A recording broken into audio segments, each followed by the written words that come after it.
Right, hello everyone. This is Adelaide Eternal and one of our monthly tournaments that we run in South Australia. This is Highlander. It's actually round 3 of our recent tournament. And I'm Sarvin McClinton and I'm here in the booth with Beckett Wolf. G'day guys. So we have Socrates Stavropoulos, a local that everyone will be familiar with, on the left, and he's running Storm in Highlander, which is a very tricky deck to play. And on the right we have Rick Borgas, who is on.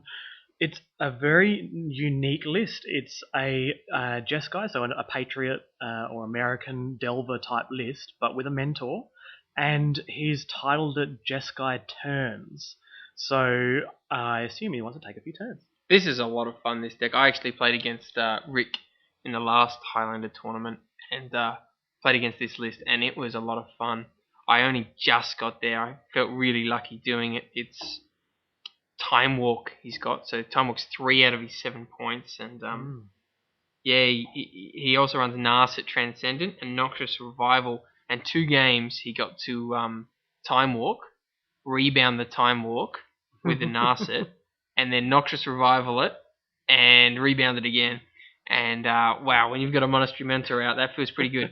I love it. Well, he's off to a really quick start. He was on the play, and he went Fetch Land into Volcanic Island and Delver of Secrets, hoping that it flips for a quick beatdown plan.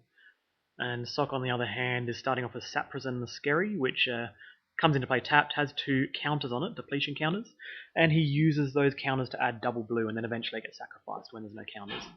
I think Rick's, Sock's always going to have the faster deck, and I just wonder how much disruption Rick has. When I played against him, it didn't feel like he had a lot. It felt very proactive for a blue deck. But interestingly, looking at his deck, he actually runs Disrupt, the card, which a lot of people might not be familiar with. Yeah, if you want to look it up, it's very sweet. It's a 1 mana counterspell for instants and sorceries unless they pay 1, so kind of a 4 spike for instants and sorceries, but you get to cantrip off it drawing a card. I think Top's pretty good here. He's got that turn 1 Delver, so he's always got that threat, that pressure on Sock. Puts pressure on Sock ad nauseam, or just trying to find that combo quicker. Sock might rush, knowing that he's got a clock. And the Top's really good with Monastery Mentor and stuff like that as well. Absolutely. Did you have the joy of getting to glimpse exactly what he flipped the Delver off? No, I missed it. It was Dig Through Time? Dig Through Time. Yeah.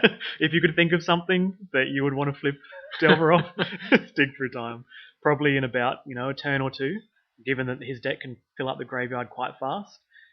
He's going to be digging through time. He's also running Temporal Trespass, which is the delve, take an extra turn. So I think it's 11 mana, 8 of which can be delved. And, wow. It wasn't... It's not played in anything, but it felt really good when he played it against me. It looked really strong. I assume late game it's going to be a 1 mana or 2 mana, or it's going to essentially be a Time Walk. So in the way that he's built his deck with Thought Scour and these other... I assume he has Thought Scour. Yeah, he would. Thought Scour. He's got plenty of threats, Rick. It's threats and turns. A lot of, the modern turns deck is really light on threats. It's just, let's get that combo going. Rick wants a threat down before he goes off. He's got Monastery Mentor, he's got Jace Fringe Prodigy, Young Pyromancer, Thing in the Ice, Jason Mind Sculptor, Delver, Gutter Snipe. Gutter Snipe, yeah, it's a pretty sweet card. No, he's quite sweet. He's a goblin, I believe, and he's a 3 mana 2/2, and every time you cast an instant or sorcery, he does 2 damage. Yeah, so that's some pretty spicy tech, and obviously, especially on that 3 mana turn, Rick wants to get that threat down and then start comboing off, start playing his probes and his ponders, and it's a lot of fun, this deck. I had a lot of fun playing against him. Don't know how you'd sculpt your hand with it though, because you want to hit your land drops, you want to hit your threat, and then you want to go for extra turns. He's got his threat, and he knows that threat's not going anywhere. Storm's not going to kill a Delver anytime soon. So I think Rick really just wants to start taking extra turns here. Yeah, it seems good, and I mean, he's really started off exactly how he wanted to, right? Delve turn one. There's really nothing better you could imagine in this deck. So he's really firing on all cylinders, and he's got an active top as well, just sitting there, allowing him to filter through. Having a really powerful card like Time Walk as well must feel scary for your opponent when you know they can just go, you know what? 6 mana, I'm going to untap, I'm going to Time Walk, Snapcaster Mage, Time Walk. Absolutely. Wow, out of Seems nowhere, good. you know? You can get some free wins like that. I like it. And mostly for the Storm deck, I assume he's basically using his life total as a resource and going down as low as he can afford to, and waiting to go off. But probably little does Socrates know a Time Walk could come out of nowhere, just when he's got the last few life points left, expecting to be able to storm out with critical mass in his hand. Rick's list is very versatile as well. It's got Jeskai Charm, Lightning Bolt, Lightning Helix as well. So forget about the combo, forget about the turns, you know, he can just go for a really aggressive look, I'm gonna play Delver, I'm gonna play Lightning Helix, Jeskai Charm, Bolt and snap it back, and I love it. suddenly you're down. If there's one thing that Highlanders showed us, it's really the decks that come to the fore are those that are either versatile and can attack on a variety of different angles, or have one game plan and do it very, very, very well. So you don't want to be brewing up some kind of new list and realizing it doesn't either do one of those two things. Yeah, I definitely agree with that. And Rick's list is proactive, and it's got it, but it's also versatile, and I think that's a good way to build Highlander, and you get to run blue with some really sweet, high quality cards in it as well. So Absolutely. So this is the usual thing that happens when you fetch up a scrub land. People have to look at it because they don't know whether it's a savanna, a scrub land, or a tundra. I think we're quite used to that experience. yeah, especially in Storm, white black. That's interesting. So I get the feeling that, and we'll have to consult the list. I get the feeling he really keys the white mana on into Abeyance and Orim's Chant and those kind of silence type effects. Yeah, Orim's Chant and Abeyance. If you know Silence from other formats, it's essentially that, except cost one more, you can draw a card, or I think Orim's Charm, you can kick it to make creatures not attack this turn. So Yeah. sort of like a preemptive counterspell. Yeah, so quite nice for the Storm deck to buy a bit of time. That cantripping off Abeyance is probably the key when you need that critical mass to cast a Lethal Storm. So, from my knowledge, Socrates has a variety of different storm kills in his deck. So he's got Tendrils of Agony is obviously the usual, but he's also got Brain Freeze. So Brain Freeze is a storm card that costs 3 mana, one of which is blue, and each time you storm, and each time you storm it, it mills them for 3. So you need a much higher storm count for lethal than Tendrils of Agony, but it's still good. Yeah, it's an option. And then there's also Empty the Warrens. So a lot of these decks get to a point where you just stop counting the storm because it's way over. You know, often they're either really digging for that extra mana or they're really digging for that storm count. You know, when you just need the mana, the Brain Freeze can get you there. The storm's pretty irrelevant. That's true. So yes, you were right. Brain Freeze does cost 2. So I guess having that alternative of being able to freeze instant speed as well. Yeah, small amount of mana. I'm gonna Brain Freeze you into 10. Sock's famous for playing Quicken in a vintage Storm list, and he rates it the Quicken Duress or Quicken Go Off. He's done that to me before. He's in my draw phase. After drawing, he'll quicken and then duress me, and we refer to it as Vendilion Quicken. Vendilion Quicken, yeah, I like that. Quite a common play for him. So now he's actually doing something. He's casting a Preordain. So do you think this might be a storm turn? Could be. Or is it a setup turn? He doesn't have much other blue mana. He's using that I don't know what it's called, but Saprison Scary. Yeah, so it comes in tapped and it comes in with counters. and if you deplete the gets counters, you're double all blue? out. But you get the double blue, so it's played a lot in Storm lists because you just want that one turn where you're saying, you know what, this is it. So he's got a blue floating here. Yeah, this is good. And on the other side, we did neglect to mention that the thing in the ice did pop onto the battlefield. It hasn't come out of the ice yet, but it's there. Yeah, I can't imagine its flip effect to bounce creatures is going to be all that helpful. No, he's probably going to wait until Delver's done its work, and he needs to beat with a huge horror to finish off the job. So preordaining 1 to the top, 1 to the bottom. So he's drawing this card, and this will decide whether or not he's using that extra blue mana and continuing to shape his hand. Or it was go a off. land off the top that he preordained to the top, so he wanted that land off. That's really interesting to me. That implies actually to me that maybe he is going for it next turn because setting up now and then using that last counter next turn. Maybe he's got a full hand as well. At least he doesn't have to worry about the Patriot, the blue-white-red deck duressing him or inquisitioning him when he passes the turn. So that's a plus. He just needs to make sure he doesn't die next turn, which could be next 2 turns if there's a time walk effect. Yes. You got to be careful. One coming up to 5 mana as well, and Rick runs Temporal Mastery and a few other extra turn cards, so it's got to be careful. This is, I think, turn 5 for Rick is pretty key. Well, it looks like here this is Sox going off turn, or he's baiting because he's popping out of silence and he's saying, "You're not going to be able to cast any more counter spells to stop me going off because you'll be silent."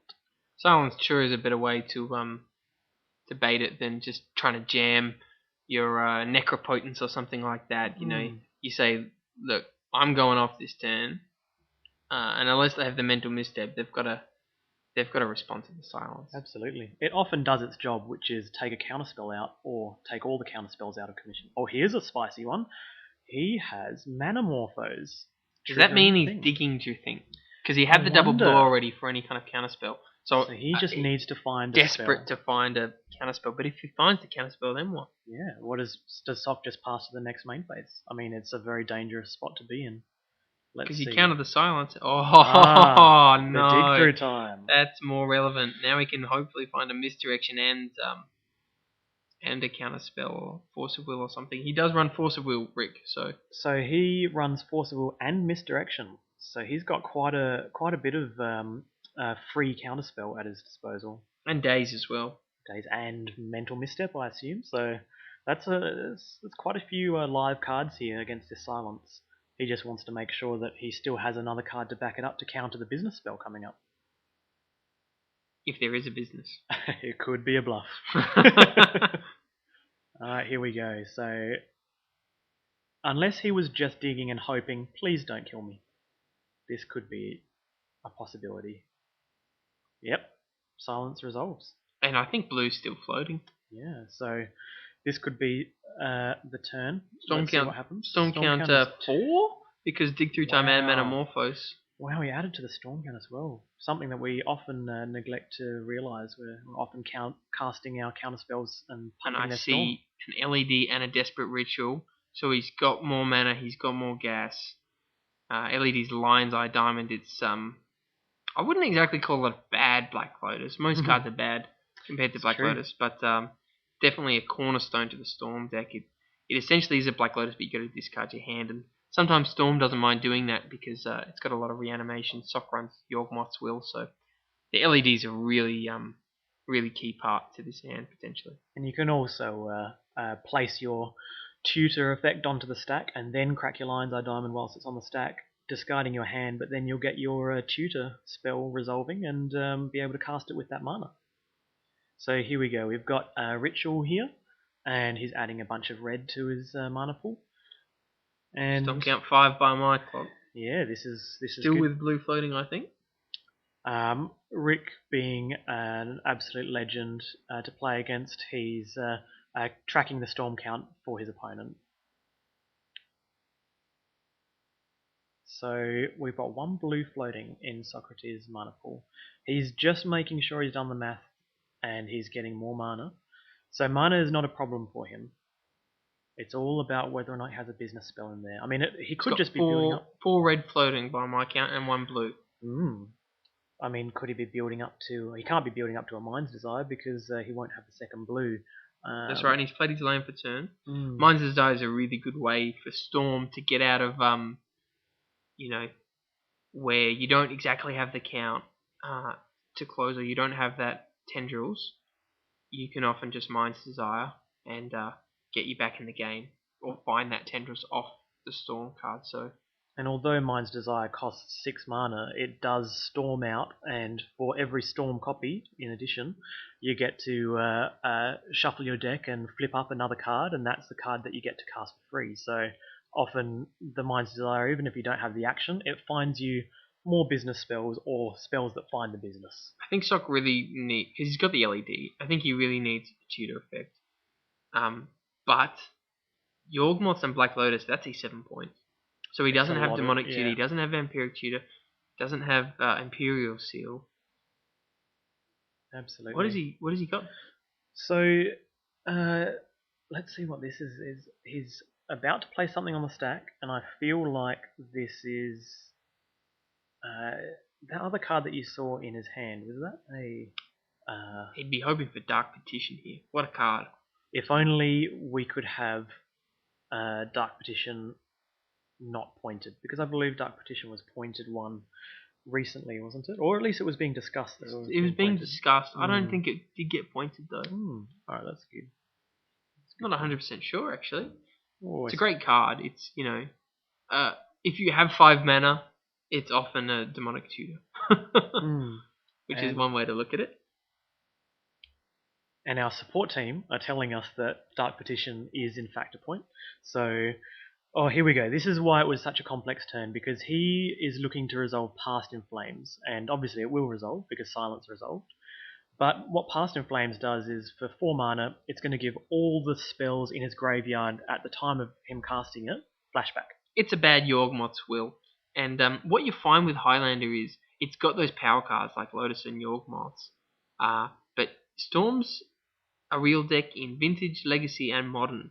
So Past in Flames is really what's used in Modern, and Yawgmoths is what is used in Vintage.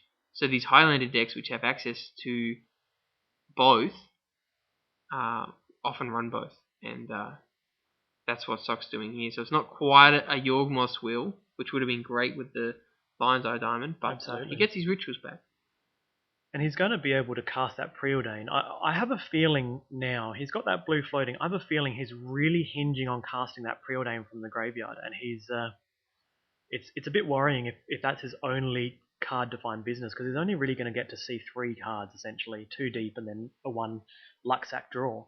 So yeah, he seemed a bit scared of Rick's next turn, which is fair enough. He's got a lot of cards and he'll have 5 mana. There's the tutor in Sock's hand. I think that's Grim Tutor. It's a 3 mana tutor that you lose 3 life. So he's going to be able to cast that off the Past in Flames. And he's done exactly what Starvin was saying, where you cast the Past in Flames, which is essentially a tutor in this respect. Crack the Lion's Eye Diamond, so he's got 3 floating. And now he can resolve Past in Flames and search for what he wants. So all the cards underneath Past in Flames now have flashback. It's really well played by Sock. It was a very critical turn there for him to calculate exactly, to make sure he doesn't fizzle. Very awkward if you fizzle a Storm. And his Storm count's got to be pretty good here. Absolutely. I could try to track it again, but it's pretty high. Especially after he's going to cast these rituals again. If it's Tendrils or Empty the Warrens, I think it's almost irrelevant. Yeah, absolutely. So the tricky part here is, so the color of mana he floated off the Lion's Eye Diamond, that will be a restriction for him. Is it going to be black? It'd have to be black because he needs double black for that tutor. So he's got 1 black in the pool, 1 blue in the pool, and a bunch of red. Yep. So he can't find, say, a Mind's Desire, doesn't have the blue, and he can't find... he can find Tendrils because there's a Bayou on the battlefield, so he will be able to cast Tendrils. I assume that his hesitation is just... interesting. So he's looking for Black Lotus. So is he here playing? Or he can't be playing around a counterspell here, right? No, he's really in on that preordain. I don't know. He's got a lot of mana and he's got a lot of storm. Can you just empty the warrants here? Surely you can. I mean, the other alternative is just finding tendrils there and tapping the Bayou for the black, and then he has a bunch of red for the colourless, and he has 1 black in the pool from the Grim Tutor. So he'd be able to find a tendrils there and easily get a lethal count, because it's definitely 8. Not a problem. So here we go. We're flashing back a bunch of these rituals, and he now has a large amount. Oh no, empty the warrants is very bad with a thing in the ice in the field. So that's what it was. So he does have empty the warrants. The empty the warrants was pitched off the discard from Lion's Eye Diamond. But Rick only needs to cast 2 cards and the thing on the ice will flip and it seems very risky. Bounce all the empty the warrants. So the reason he didn't go for the tendrils there, I mean... Does he have mana for both tendrils and empty the warrants? And then he can drain for enough and... I don't know. It's possible that he didn't have the... surely he had enough. I think he did. Yeah. I mean, it would be an awkward punt on camera to not find the tendrils, but it's possible we missed something because it wasn't a direct. And there we go. Exactly what you were saying. And Sock's out of gas. That's game over, I reckon. True. He only has dice to represent 8 goblin tokens there. Is it possible that he didn't track the spells that his opponent cast for Storm and didn't think he had lethal? Mm. But even with 8, that's tendrils would make 16. So it's possible he was thinking about his opponent being on 20, whereas Rick had done a little bit of damage to himself earlier on in the game. So it just goes to show it's always good to double check your life totals and double check your storm count. So here, after the sideboard, what comes in for Socrates? So is he bringing in his Chain of Vapor and the like, preempting the fact that the Jeskai deck will probably have something like Rest in Peace or some kind of probably Jeskai won't want to play Thalia, but they'll have some pretty nasty business to stop Storm in its tracks. Chain of Vapor is always Murphy's Law. I find when I've played Storm, whenever I don't bring it in, they have something I want to Vapor. Absolutely. And I'm in total control of the game. I just needed 1 Vapor.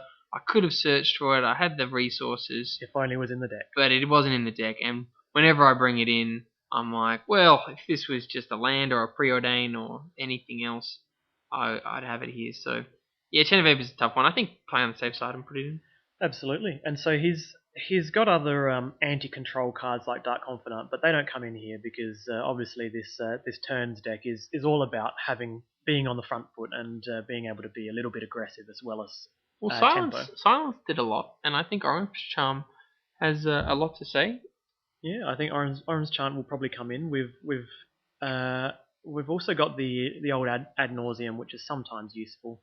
Although ad nauseum, as we were saying, Rick's got that burn that can stifle an ad nauseum, and Rick's in this position where he's playing this controlling deck, but he's also got a lot of burn. It's almost like a blue-red Delver deck in a lot of respects. It's hard to sideboard against. Yeah, very nice. Very good point. So I would assume that at the least Sock probably brings in his Vendilion Click. It blocks Delver, these kind of things, after taking the Flusterstorm out of his opponent's hand and allowing you to untap and go off the next turn. So I would expect that to come in. Is that a Tarmogoyf in Sock's sideboard? And a Dark Confidant and a Click? Has he got this sideboard plan where they take out all their kill spells, side for a Storm matchup and put in all their anti-Storm, and then he just comes in with these 3 quality creatures and takes the game over? That's interesting. That's interesting. Yeah, I like it. He's got Pernicious Deed there as well. So he's, from the looks of it looks like he becomes this kind of bug mid-range deck, bug tempo deck after sideboarding, which is quite interesting. Black Lotus into turn 1 Vendilion Click, and because why not? Yeah, it's interesting. And he has the traditional Duress and Thoughtseize and Abrupt Decay, and becoming a bug deck is quite a cool little option. But let's have a look at the other deck. So we've got Rick Borgas's on this turns deck, and his sideboard has, what does he have that you would bring in? At first glance, I didn't see much. I didn't like it at all. But we saw how relevant Sock's graveyard was, and especially running Yawgmoths, and he's got a lot of anti-graveyard.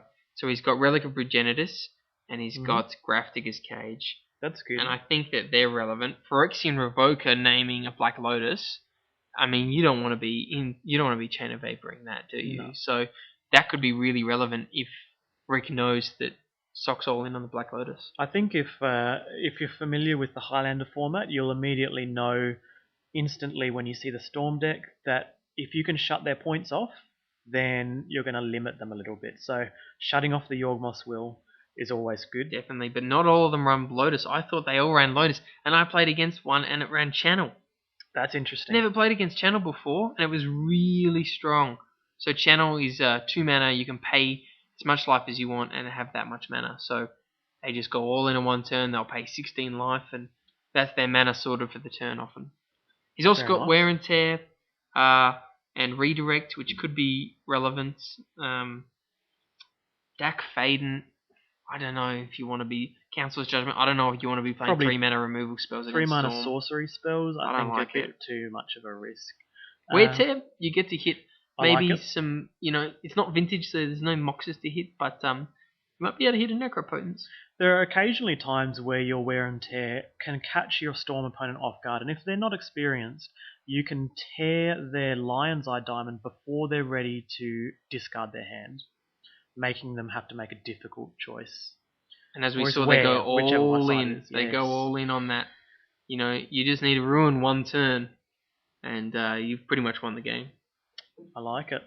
So, other than that, is there any merit to gaining life as the opponent to a Storm deck? If you had the option of, say, bringing in Seeker of the Way, and you had some other spells in your deck like Lightning Helix that can just give you a little bit of a life buffer, is there any merit to that? I think absolutely not. We tried. Unless you're playing a mono white life game deck, I don't think it's too relevant. So we've got a Misdirection. We've got that lovely Planeswalker, the blue-white Planeswalker, Narset, the Transcendent, I believe it is. Yep. So she's quite good at rebounding spells with a -2 ability. All right, this is a nice start from Socrates. Having a Sensei's Dividing Top on the play as a Storm player means you can take a bit of time. I really want to see Sock, if not in this match, in future matches, having that Tarmogoyf sideboard playing. That'll be interesting. I think everyone will be clamouring in the comments. I'm hoping we're seeing turn 2 Goyf here. And I wish the camera could see the look on Rick's face after turn 2 Goyf against Storm. After he's cited out all of his Swords to Plowshares and the like. So Rick, on the other hand, playing a Serum Visions. Not quite as powerful in the long term as Sensei's Dividing Top, but he really just wants to power out the critical density of instants and sorceries in his deck so that he can flip his Delvers, trigger his Mentors, and fill up the graveyard for dig through time. Graveyard's pretty relevant for Rick. Temporal Trespass, and he's got Noxious Revival as well. And he can really pull ahead with that Time Walk, as I said. I think, after resolving a Time Walk in a deck like Rick's, which is almost built around it, he'd struggle to lose. Absolutely. So we had a reader. A lot of these Storm lands are lands that come into play tapped and then have a way to generate multiple mana at once, either through sacrificing or removing depletion counters. So this one is a Volcanic Geyser or some type of card like that, and it taps for mana and sacrifices to make 2 off-color mana. So Young Pyromancer, normally you're a little bit scared about running a Young Pyromancer out without the ability to trigger it instantly because it gets removed, but in this matchup he can be pretty confident to know that the Storm deck's outs are usually sweepers, like Toxic Deluge, so running it out now to generate mana, generate tokens later is always fine. Turn 2 Goyf's not looking as good anymore. Sad. We can be sad about that. One day we'll convince him to play the Tarmogoyf Storm count 1. Pass. No, Rick sticking to his game plan. Get a threat out, then start triggering it and start trying to take some extra turns. sculpt that perfect hand. Whether you want to sculpt that with burn, whether you want to sculpt that with some kind of Narset Time Walk combo, or whether you just want to sculpt counter spells for disruption. So we have a bit of a Rick the Deck Sculptor on the right, Rick the Burn Sculptor.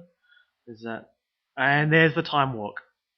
So Time Walk, creating a token off Young Pyromancer. Young Pyromancer swings for 2 this turn as well, and then next turn he's swinging for 3 with the token. Feels like Already vintage. Lovely. Beautiful. And let's see what he does with his next turn. I mean, if he has the ability to untap and then set up some counter spells or the like, that's going to be pretty nice. Yeah, he's a level up with his land drop, but he missed his land drop in that last Time Walk turn. So that's going to be an issue. Normally, when you have enough land, you can deploy threats and keep counters open, but here he's just going to have to pass the turn. Mind you, Time Walk ended up doing putting a 1/1 on the field and getting in for an extra increase the clock. 2 damage in the end? Yeah. 3 damage. So yeah, absolutely. So Socrates just sculpting the top 3 cards of his deck at the end of that turn. Playing he's got lands, the fetch land as well, so very nice. He's got a lot of power. That top's really powerful. Very nice. And here we go. This is perfect way to use that top. Being able to just sculpt, take the best card off the top, and then shuffle the rest. It's means that Socrates is going to have a nice selection of cards to sculpt this perfect hand. Both players sculpting. Well, if we have the perfect sculpts, I'd put my money on Sock though, just because of those silences. Rick can never really keep up the counterspell war when Sock's got 1 mana counterspells or preemptive counterspells like Silence and Arms Charm. Very true. And you'd probably guess that in this matchup, more cards have come in from the sideboard for Socrates than they have for Rick. So you're right about that sheer density of a powerful hand ready to go off. Sock tapping his blue-black land there. Not sure if that's a misplay. I would have thought blue-black are his most important colours. This is true. It all depends on whether he's got a handful of rituals and Pass in Flames, red rituals, but I would expect the same as you, to keep that blue-black open. Maybe he just knew he was never going to go off this turn and happy to spin the top. This is true. So he's going down to 11 here. The land drop on Rick's side is very good, now that he's going to be back in the seat, being able to possibly deploy a threat and keep counter spells open, which is what I think is happening right now. I'd love to see Snapcaster Time Walk next turn. That's living the dream. Oh, yes. I mean, why else do we play them in the deck? I want to see Time Walk, Noxious Revival, Time Walk, and then Snapcaster. And the Narset. Don't forget and the Narset Rebound. Man, that felt bad when he's got a Monastery Mentor on the field. And here's the thing again. So it did get out of the ice last time. Are you allowed not to trigger it? He might get to the point where he's got enough online stuff. Let's find out. I believe he has to, but we might be wrong. The more I've seen him play it, the less I like it. It is one of those threats, but ruins his game plan to an extent. It doesn't seem right for his It seems good in a control deck with a low density of creatures. But then again, maybe he just wants to bounce a Snapcaster Mage to his hand. Now, this is interesting. We were talking about Dak Faden in the sideboard. He's brought it in. I'm not sure it's great, but maybe there's stuff he wanted to take out, like Lightning Helix. So, at least it's digging for him. It's not going to steal a Sensei's Divining Top anytime soon, though. So, when you play Dak Faden, in this instance, possibly not this particular turn, but there might be a situation where you might just want to activate to gain control of the Sensei's Divining Top and then force the opponent to put it on top and just use up some of their mana the following turn. It's a very niche play, I'm afraid, but... That was very interesting. He discarded his Temple Trespass with the Dak. Now, not sure how many cards are in his bin. There's a few, but you can assume that by next turn, if Dak activates again, there'd surely be enough. And if he just hits another blue, he could Temple Trespass. Does that mean his hand is just gas? Solid gas right now. He's counting that graveyard. unless his hand is snap custom edge. So Delving Time Walk doesn't feel good. yes. But I think you gotta do it if you're gonna take an extra turn anyway. Absolutely. So here we have, I feel like Socrates is really thinking of going off this turn. He's really deep in the tank Rick's at the moment. tapped out. Rick's tapped And out. he's got a good turn next turn, we've got to assume. Absolutely. If he discarded that kind of, he discarded Narset Transcendent as well. So I mean, it's possible that he just didn't expect to get the 4th mana, but with a DAC how long did he have the deck out for? Just You one want to turn. jam that thing in the ice, but I don't know how relevant it's going to be. And I'm wondering if he just wanted that as DAC fodder. Absolutely. Is the thing in the ice ever really going to swing? Well, the thing in the ice is a mandatory remove counter trigger. So there is not a situation where he can engineer a time to keep his creatures. So with Sock on 8 life, I don't think it's going to be relevant this game. True. He's discarding off DAC, discarding Ancestral Visions. He knows the game's not going to go that long. But the second discard is hard for him, it seems. It's a land, so he probably wanted... There we go, we got the 4th land. Temporal Trespass looking pretty good here. Oh yes. Oh yes. I do wonder what he kept over the Trespass. It's possible that his hand has a misdirection or some kind of counterspell, and he's just trying to keep that in hand, hedging his bets that Socrates is going to try. Sock didn't do anything last turn, and now Rick's got 4 mana up, and after a burn spell that's lethal. So Sock's got to do it this turn, and it's a shame for Sock that he couldn't do it last turn. Really, absolutely. Now that the mana is untapped on Rick's side, it's going to be a little bit trickier. It's had a lot of time to sculpt as well. He is activating his Sensei's Divining Top though, so this means it's probably go time. All he's cast this game is a Sensei's Divining Top. Here we he's go. Still so ominous. This is where they all come out, right? Impulse. So I assume this is all at the end of Rick's turn, which is going to make for a very big next turn. It is. If he doesn't take the Sensei's Divining Top off the Impulse, it means there is gas. For you, standard on modern plays, Impulse is better anticipate. Just lets you dig 1 card deeper. Absolutely. They're both instant, aren't they? Yeah. Yes, and does Impulse has some text that was corrected at some point. The text was corrected. Yes. I can't remember what it was. It was silliness, though. If you want to look it up online, search for Impulse MTG, and you'll find that the text of the card doesn't actually match the Oracle text, not in the slightest. Impulse, on its original printing back in Visions, said, look at the top 4 cards of your library, put 1 of them into your hand, the rest on the bottom of your library, shuffle your library afterwards. So the shuffle your library afterwards is very different, absolutely. So there were tournaments back in the day of Visions where you had to uphold exactly what the card said there, even though it didn't quite make any sense. Why would you need to put them on the bottom and shuffle? Why not shuffle everything? Or why not shuffle? So it was an additional line of text, shuffle your library afterwards, that was accidentally put on the card. I've just seen Sock has that tutor. The black 1, lose 3 life. Now, if he casts that and Rick has a burn spell, that's Sock or put. But I would have thought Rick would side out his burn. It's possible that he keeps in a single burn spell, something like Lightning Helix that has a little bit of upside, like gaining 3 life and putting you outside of a Lethal Tendrils range when they think they've got you. Jeskai Charm's pretty versatile as well. I think I would keep the Jeskai Charm over the Lightning Helix. So here we go, starting off with a silence that meets the mental misstep. What does that mean, Sahab? It could be all Rick's got. Absolutely. He could be bluffing and saying, please pass the turn to me. I only have 4 power on the battlefield. But I think Socrates is going to go for it regardless here.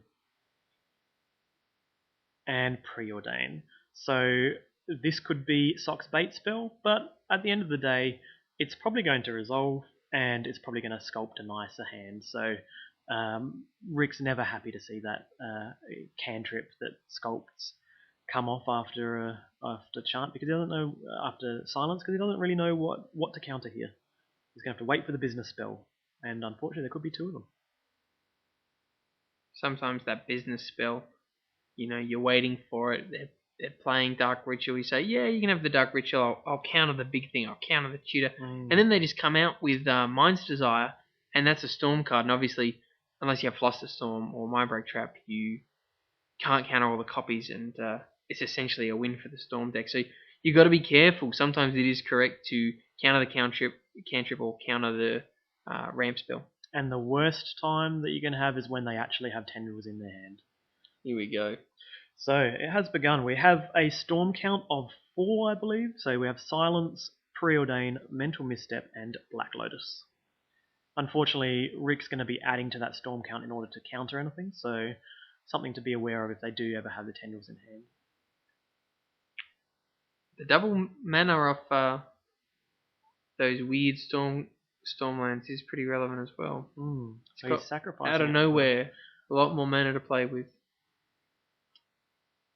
So the volcanic geyser, when it's sacrificed, he's getting 2 different colors of mana.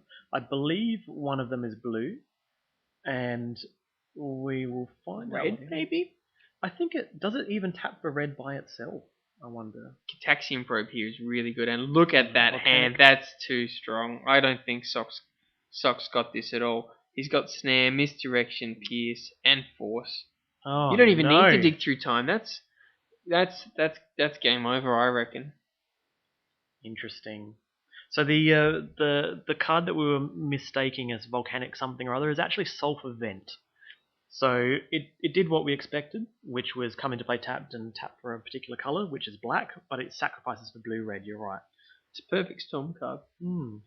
So he's after seeing that probe, seeing that hand that is absolutely woeful for him, he's going to have to decide whether or not to pass the turn or not. And he can't pass because it is lethal. Dig through time. Dig through time, and then you spell pierce your own dig through time. Yeah, absolutely. No, he doesn't even need to. That's 5. Dig through time will do it.